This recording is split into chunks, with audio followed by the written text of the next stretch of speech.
லட்சுமணான்னு கூப்பிட்டாள். பேசுறவன் இப்படி இருக்கணும்ப்பா, எப்படி பேசுறான் தெரியுமான்னு.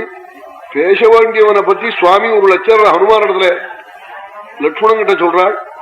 ஹனுமார் 3 வேதமும் கத்துக்கிட்டவன், இல்லாதவனா இப்படி பேச முடியாதுங்கிற. நான்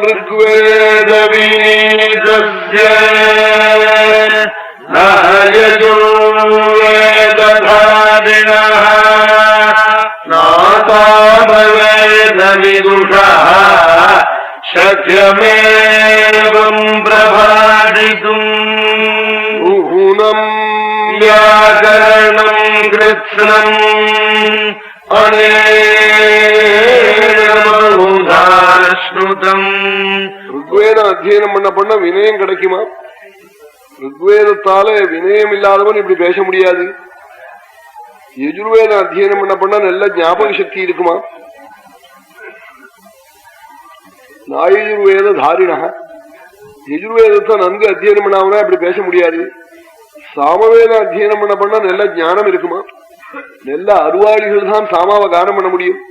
ஏன்னா நாரதர் சிக்ஷேன்னு சாமாவை எப்படி கானம் பண்ணணும்னு எழுதியிருக்கார். இந்த சரீரத்தை வீணையா வச்சுட்டு இதுல வாசிக்கணுமா சாமவேதத்தை? இந்த சரீரமே வீணை. அதுல பதங்களை என்னபடிதான் நமோ நாய நமோ நபதய ஏகாட்சாய சாவபன்னாதாய சநாமஹ. இப்படி சாமவேத ருத்ரம் இது. நமஸ்திரியம்பகாய சக வர்தினே இப்படி சொல்லணும்னு சொல்லியிருக்கார்.